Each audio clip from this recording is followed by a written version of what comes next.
लोकार्पण हुआ माननीय मंच के द्वारा। पुस्तक का शीर्षक है सेपरेटेड इमोशंस। ये पुस्तक सूरीनाम और नीदरलैंड में 150 वर्ष पहले गए हुए हिंदुस्तानियों के भारतीय संघर्ष को लेकर होने वाले संघर्ष की गाथा है। ये किताब इससे पहले छिन्नमूल नाम से छपी और इसको कई सम्मान मिले। इसके बाद सेपरेटेड इमोशन नाम से अंग्रेजी में अनुवाद आया और उर्दू भाषा में भी इसका अनुवाद आया। इसका उल्लेख करना इसलिए आवश्यक है कि हिंदी भाषा में अभी भी वो ताकत है और हमेशा से रही है जो विदेशी भाषाओं से अधिक है। मैंने जिस नजरिए से और जिस दृष्टि से विश्व को देखा, लैटिन अमेरिका को, यूरोप को और अन्य सभी देशों को, उस दृष्टि से देखने के बाद मैंने उसे हिंदी में ही लिखा। विदेशी लोगों को यह अनुभव हुआ कि जो दृष्टि भारत की इस बिटिया के पास है और उसने हिंदी भाषा में लिखा है, वो दृष्टि हमारे पास नहीं है। इस वजह से इन किताबों का अनुवाद अंग्रेजी सहित विश्व की अनेक भाषाओं में हुआ और भारतवर्ष की अनेक भाषाओं में इसका अनुवाद हुआ है और हो रहा है। तो जरूरत ये भी है कि भाषा में अनुवाद करना है, और जब वो विदेशी भाषा में अनुवाद करेंगे तो निश्चित रूप से पहले वो हिंदी सीखेंगे और हिंदी की आत्मा तक वो प्रवेश करेंगे। आज मैं बहुत गौरवान्वित हूँ के द्वारा जो ये वैश्विक हिंदी सम्मेलन, मैं इसे अंतर्राष्ट्रीय हिंदी सम्मेलन की जगह वैश्विक हिंदी सम्मेलन कहना ज्यादा अनुकूल है, क्योंकि विश्व को एक करने वाली हिंदी का अर्थ आ जाता है जब इसे हम वैश्विक हिंदी सम्मेलन कहते हैं। वो भाषा का सौंदर्य पैदा होता है। दूसरे जो यहाँ लिखा हुआ है, रामधारी सिंह दिनकर जी के साथ हम इस हिंदी दिवस को मना रहे हैं। जो राम आधारित है, जो रामधारी व्यक्ति है, वही राष्ट्र कवि हो सकता है। और रामधारी सिंह जी द्वारा जो साहित्य लिखा गया, वो साहित्य चूंकि दिनकर की तरह दृष्टि देने वाला है, इसलिए वो दिनकर है। तीसरी बात, जो शुरुआत में ही विपिन जी ने बीज वपन किया कि उनका साहित्य शांति और क्रांति का साहित्य है, उसके लिए मैं कहना चाहूंगी कि वो सौंदर्य और सृजन का साहित्य है। दिनकर जी का जो सौंदर्य है उनके साहित्य में, वो शांति का है, और जो सृजन है वो क्रांति का है।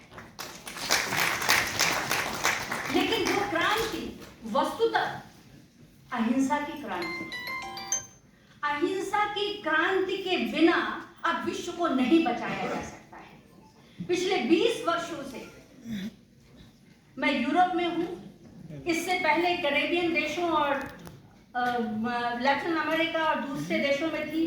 चीन और पाकिस्तान को छोड़कर पिछले 25 सालों से विदेश भ्रमण कर रही हूँ और कई कई जगहों पर कई महीने। अभी आपने कल्पना लाल जी को सुना, इससे पहले वाले सत्र में आपने कैरिबियाई देश के जो अपने ट्रिनिडाड, सूरीनाम और फिजी, इन देशों के जो एम्बेसी के राजदूत हैं उनको सुना और आप विभोर हुए होंगे। सचमुच भारत से बाहर भारतीयों और हिंदुस्तानियों के लिए हिंदी उनकी जीवन की भाषा है और भारतवर्ष में हिंदी जीविका की भाषा है। जिस दिन हम अपनी हिंदी भाषा को जीविका की जगह जीविका की भाषा बना लेंगे, उस दिन हिंदी हम सबकी हृदय की भाषा बन जाएगी। और इसकी आज जरूरत है। गान करते हैं और उसमें भारत भाग्य विधाता कहते हैं। अब जब भारत कहना शुरू किया है, लेकिन इससे पहले जब मैं भारत भाग्य विधाता कहती थी तो मुझे ये लगता था कि क्यों इस देश को भारत नहीं कहा जा रहा है, जबकि हम राष्ट्रीय गान में अपनी स्वतंत्रता के समय से कह रहे हैं। ये आंखें खोल के हमने क्यों 75 साल बाद सीखा। दूसरे, भारत से बाहर जो अपने हिंदुस्तानी हैं, वो भी अपने आप को हिंदुस्तानी कहते हैं या भारतीय कहते हैं, वे कभी आपको इंडियन नहीं कहते। ये सिर्फ भारत के लोग हैं जो भारत से बाहर जाकर भारत को इंडिया और अंग्रेजी का प्रचार करने में लगे हुए हैं, अंग्रेजियत का प्रचार करने में लगे हुए हैं। हम लोग को अपने आप को सुधारना चाहिए और अभी भी अंग्रेजियत की इस गुलामी से बाहर निकलना चाहिए। विदेश में अगर आप जाएं तो उन देशों के भीतर जो राष्ट्रवाद है, अद्भुत राष्ट्रवाद है, वे अंग्रेजी जानेंगे, पर जब तक आप फ्रांस और यूरोपीय देश, फ्रांस, जर्मन, पुर्तगीज, स्पेनिश, इन देशों में जाकर अगर आप उनकी भाषा में नहीं बात करेंगे तो वो जवाब नहीं देंगे। हम लोग क्यों किसी को अंग्रेजी में बोलने पर अंग्रेजी में जवाब देते हैं? हम क्यों नहीं उन्हें हिंदी में बोलने पर हिंदी में सोचने के लिए क्यों नहीं विवश करते हैं? जिस दिन हमारी हिंदी सोचने की भाषा, हमारी अपने जीवन की भाषा, हमारे अपने हृदय की भाषा, हम अपने सारे उत्सव त्योहार जो है वो हमारे धर्म से जुड़े हुए हैं। धर्म से मतलब मेरा मानवीय धर्म से जुड़े हुए हैं, क्योंकि भारत का धर्म मानवीयता पर आधारित धर्म है, जिसे हिंदुत्व के नाम से हम जानते हैं। और मानवीय धर्म को हमें प्रचारित करना चाहिए। और अंत में कहने को बहुत कुछ है, क्योंकि मैंने 75 से ज्यादा किताबें लिखी हैं और उन किताबों का कई भाषाओं में अनुवाद हुआ है, बहुत कुछ है। लेकिन अंत में सिर्फ हम इतना ही कहेंगे कि आज के इस दिवस की सफलता की मैं कामना करती हूँ और इसके साथ साथ विपिन जी को बहुत बहुत आभार। जितनी कहा जाए कि सरलता से, सरलता में जो सहजता होती है, ये सरलता और सहजता बिना ईश्वरीय साधना से नहीं आती है। कठिन होना ज्यादा आसान है, लेकिन सरल होना ज्यादा कठिन है।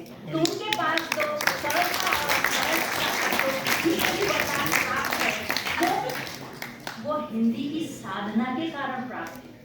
उनके व्यक्तित्व की जो अस्मिता बनी है और हम सबके व्यक्तित्व की जो अस्मिता बनेगी और विश्व में मेरी जो अस्मिता बनी हुई है पुष्पिता अवस्थी की, वो हिंदी की साधना के कारण बनी हुई है। मैं चाहती हूँ कि आप सब भी हिंदी की साधना करें और मेरी ही तरह अपनी एक अस्मिता बनाएं। इन्हीं शब्दों के साथ बहुत बहुत धन्यवाद।